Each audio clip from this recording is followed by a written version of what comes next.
Have you ever gotten in a fight with a brother or sister? I mean a real down and dirty fight. Maybe there was yelling, maybe something ended up broken. That kind of fight. Today's Bible story starts with the very worst sibling fight I've ever heard of, but ends completely differently. Check it out. The book of Genesis tells us about the family of a man named Jacob. Jacob had 12 sons, but he loved one more than all the others. That son's name was Joseph. Joseph's brothers were jealous and wanted to get rid of him. After first throwing him in a pit... Wait, what? They threw him in a pit? Just wait, it gets worse. They threw him in a pit, sold him as a slave to Egyptian traders, and let their father believe that Jacob was dead. Wow, and I thought my brothers and sisters were mean. Joseph went through many tough years, including being put in prison. But after interpreting the Pharaoh's dream, he ended up as the second in command of all of Egypt. His job was to collect food to save the people when a great famine came to the land. Whoa, there's a lot going on here. Joseph had it rough, but even though in Joseph's eyes things went from bad to worse, God was working to redeem Joseph's terrible story. Redeem means to exchange or to rescue or to save. Joseph had been through terrible things, but God would use it for good. Listen for how God is the Redeemer in the rest of Joseph's story. This next part happened over 20 years after Joseph's brothers had sold him into slavery. A great famine hit the land. People didn't have enough food. Jacob heard that there was grain available in Egypt and sent his sons to get some. Benjamin, the youngest brother, didn't go because Jacob was afraid something would happen to him. Joseph immediately recognized his brothers, but they didn't recognize him. He didn't know if he could trust them. He accused the brothers of being spies and said he would keep one in prison until they brought Benjamin to Egypt. The brothers said to each other, "This is happening because of what we did to Joseph all those years ago."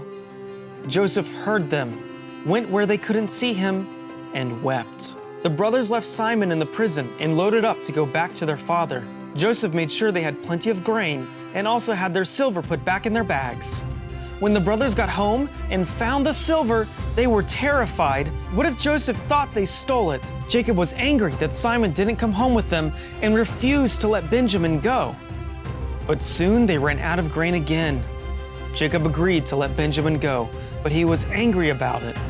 He sent presents and extra silver as well. Joseph prepared a feast for the brothers, including Simon, and asked if their father was alive. Again, Joseph had to turn away and cry when he saw his younger brother Benjamin. But the brothers were shocked that they were seated youngest to oldest at the table, and to see Benjamin given 5 times as much food. When it was time for them to go, Joseph told his servants to fill each bag with grain, return the silver, and also to hide his special cup in Benjamin's bag. As they went on their way, Joseph's servants stopped them. They were shocked to find the cup in Benjamin's bag. They returned to Joseph, who told them that whoever had the cup would have to stay with him as his servant. Is Joseph just being mean to his brothers? Is he trying to get them back for what they did to him? Probably not. Remember, the last time Joseph saw his brothers, they had sent him away. He didn't know how they had treated his little brother Benjamin. He didn't know if they were still just looking out for themselves. He was testing them. Let's see if they're any different.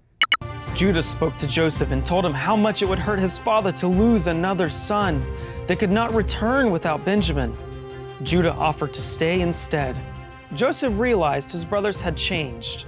They were protecting Benjamin, which they had not done for him. He wept and told them, "I am Joseph." The brothers were terrified. They were afraid that Joseph would punish them for what they had done so many years ago. "Come here," Joseph said. "I am your brother whom you sold into Egypt. And now, do not be angry with yourselves because you sold me here, for God sent me before you to save lives during the famine. So it was not you who sent me here, but God. Go get our father and all of your families and bring them here to live.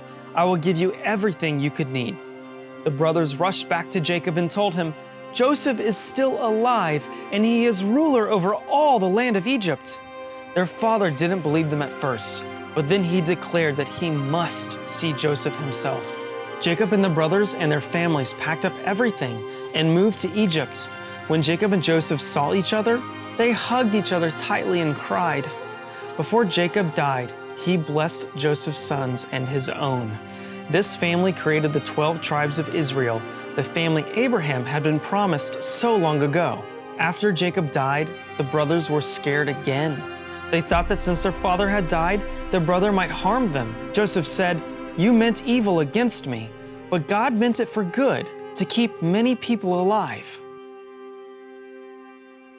Many terrible things had happened in Jacob and Joseph's lives. Jacob lived many years thinking his son was dead. Joseph was separated from his family. But God used all of that bad for good. The word for that is redeem. To redeem means to buy back or exchange something.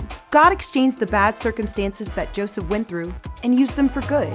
Sometimes, like Joseph and Jacob, we get the opportunity to understand and see how God has redeemed our situation. Many situations we won't understand until we are in heaven. However, we can trust that God is always going to use anything we go through for good. He is always our Redeemer. Joseph was treated badly and accused of things he didn't do. God used his situation to save the people. He redeemed Joseph's story by taking the ugly parts and using them for good. God used the story of Joseph to show that he was a Redeemer from the very beginning. Later, Jesus came to be the ultimate Redeemer and save us from our sins. Jesus was also mistreated and accused of wrong things that he didn't do.